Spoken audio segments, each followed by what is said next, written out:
Je m'appelle Catherine Pleek et je suis freelance en marketing digital. Donc j'ai fait le choix d'être freelance, de ne pas travailler pour une seule entreprise, etc. pour pouvoir combiner différents postes, différents métiers et aussi différents clients. Et puis aussi pour pouvoir être maître de mon agenda, de mon emploi du temps et de choisir aussi avec qui je travaille. Alors pour le copywriting, la base c'est d'avoir une super bonne orthographe. C'est vraiment indispensable. Puis, il faut bien comprendre le message, puisqu'on est aussi le porte-parole d'une entreprise et il faut comprendre exactement ce qu'il doit dire aux bons endroits.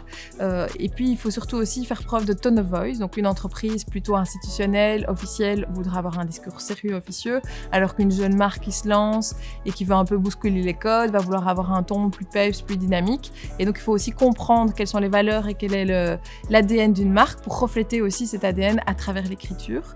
Et puis il y a aussi toutes des notions d'UX, c'est faire en sorte aussi que on écrit pour être lu et donc il faut mettre les bons messages aux bons endroits pour inciter le lecteur à agir, à prendre une action, que ce soit contacter l'entreprise, acheter un produit, etc. Et c'est à travers l'écriture qu'on va être convaincant et qu'on va l'amener à mener cette action. En termes de formation, l'avantage avec le marketing digital, c'est qu'il y a pas mal de formations en ligne qui sont disponibles, souvent gratuitement, parfois à un prix assez raisonnable. Il y a par exemple le logiciel HubSpot qui a son académie. En Belgique, à Bruxelles, il y a Skills Factory qui propose une formation intensive sur 10 semaines pour apprendre le métier du marketing digital. Et je ne l'ai pas suivi malheureusement, mais on m'en a dit le plus grand bien.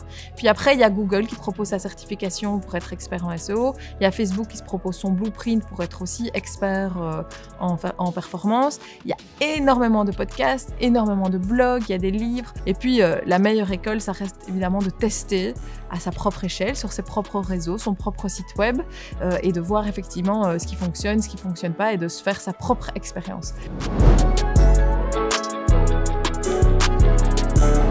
J'ai lancé Good Stories au tout début du confinement, donc je ne peux pas dire que j'ai vu un avant-après. Pour moi, c'était qu'une évolution positive. Et c'est vrai que le seul avantage, entre guillemets, du confinement et du Covid, c'est que pas mal d'entreprises se sont rendues compte qu'elles devaient exister digitalement si elles voulaient pouvoir grandir, continuer à être présentes, continuer à exister.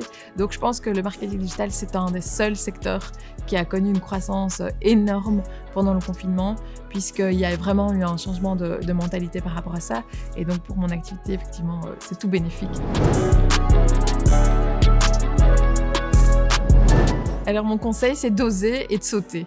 Il ne faut pas attendre de tout maîtriser, de tout connaître et de tout savoir pour se lancer. Sinon, moi, je serai toujours derrière mon ordinateur à apprendre. À un moment donné, il faut se dire qu'on maîtrise déjà bien ce qu'on connaît et essayer d'avoir son premier client. Et puis, en Belgique, il y a aussi pas mal d'organismes qui nous permettent de se lancer aussi avec prudence et sans stress. Il y a par exemple Smart, qui aide les entrepreneurs qui n'ont pas encore le statut d'indépendant à pouvoir se lancer.